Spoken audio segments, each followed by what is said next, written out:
What's up, y'all? It's Nathallie here. We want to start talking about manifesting relationships. We're going to talk about intimacy today.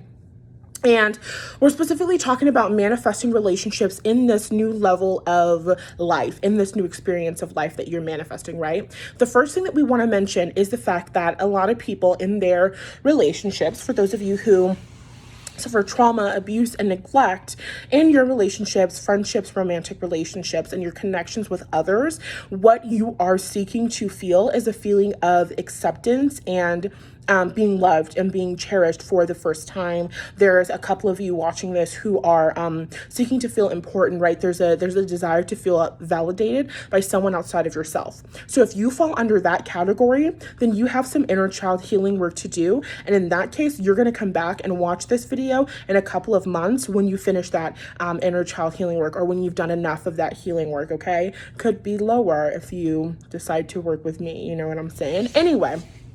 So if you've already done a bulk of that inner child healing work, you've already done a lot of the inner child healing work, and you are now in the process of, you're now maybe a little bit further along on that journey of allowing yourself to manifest and learn to create healthy relationships with others. We want to talk about the different types of intimacy. There's 7 types. You're going to Google them after this because you're going to figure out which types you're looking for in your relationships. But we're going to give you some examples. We're going to talk about why it's important and why it's one of the best tools that you have in terms of manifesting relationships that feel good for you. So let's get into it. Different types of intimacy. When we think about intimacy, a lot of us are thinking about sex, right? So for those of us, okay, spirits coming through. Nathallie was doing a lot of healing work. One of the biggest shifts that she had was the understanding that there was a difference, that there is a difference between sex, love, and intimacy. Sex, love, and intimacy. Sexual intimacy is one of the different 7 types of intimacy. Now, we don't really have this understanding. For those of us who experienced that abuse, that neglect in childhood, you didn't get that love and acceptance from your parents or from your family members or your teachers, right? All of the above. And so what society teaches you is that you're going to get that love and acceptance once you have a partner, or you get that love and acceptance once you have sex, once you're in a serious relationship. And it's kind of, what they're showing me is kind of like that very much like, you know, when you're like a child and it's like, okay, we'll talk about in the movies when they'll be like 8 years old or something, or like 12 years old. And it's like, oh, we're boyfriend and girlfriend now. Do you know what that means? That means that we have to kiss. That episode from That's a Raven, when Corey got the girlfriend from the first time, if you know, you know. And she's like, we're boyfriend and girlfriend now. That means that we have to kiss. It's that type of energy.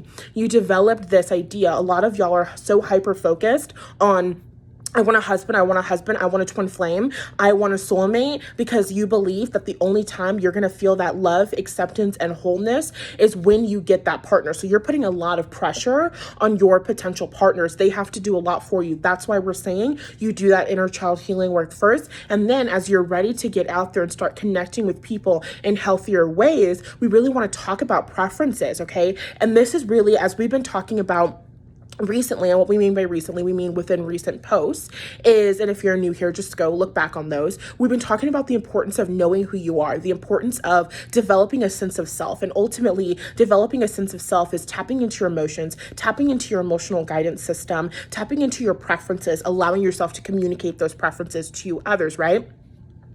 So, in your preferencing for relationships, you are now determining what it is that you want to experience with another person. Now, examples, Nathallie. Boom. Okay, so me talking.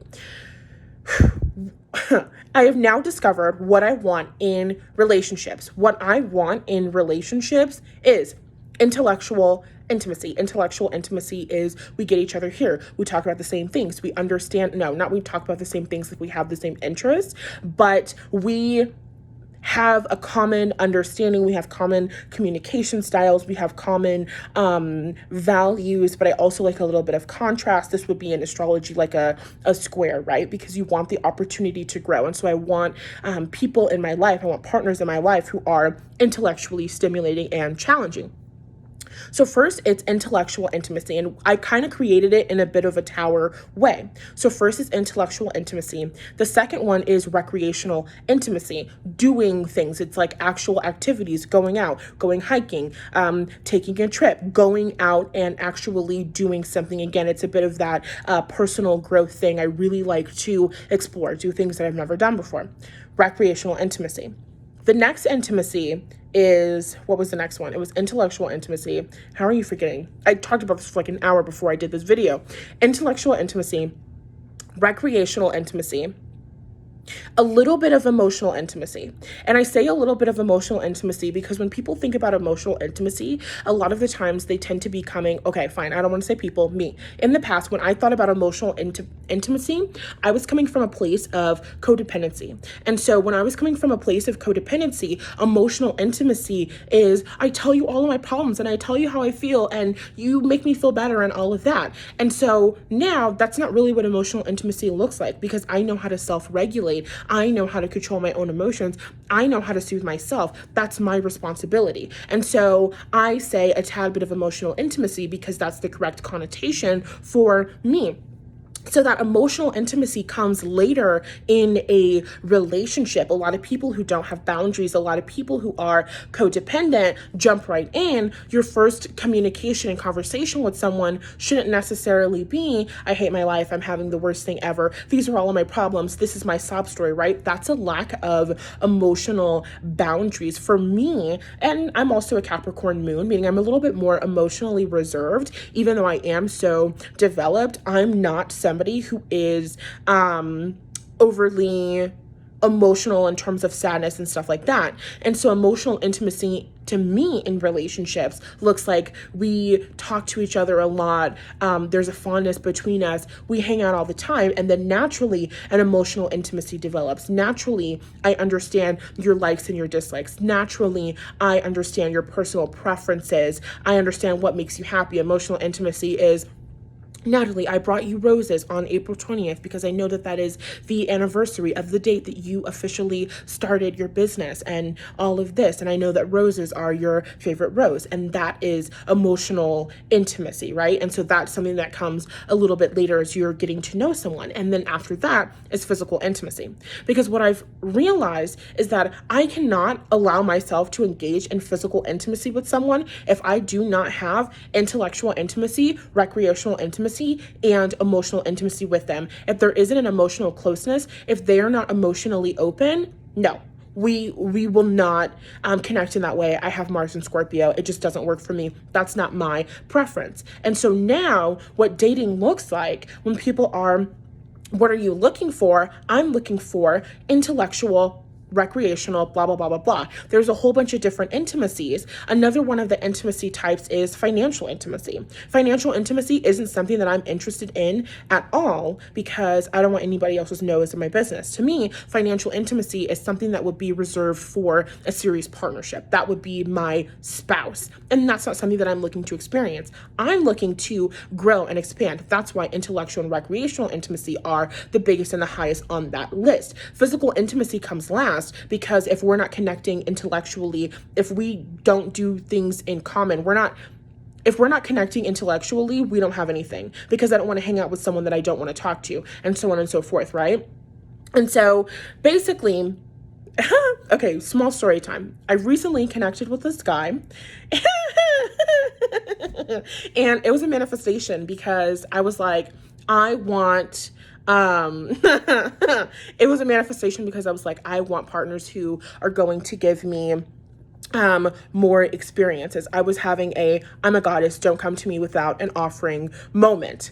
And so this man comes to me and he has an offering, and his offering is to give me a tattoo. He's going to give me a tattoo for free. He's a fucking amazing tattoo artist. It was an amazing offer, right? And so that is recreational intimacy.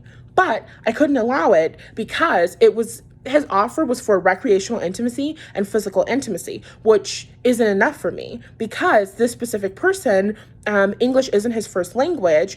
And so the intellectual intimacy was a little bit off because it was kind of sort of a little bit of a barrier. We weren't really connecting in that way.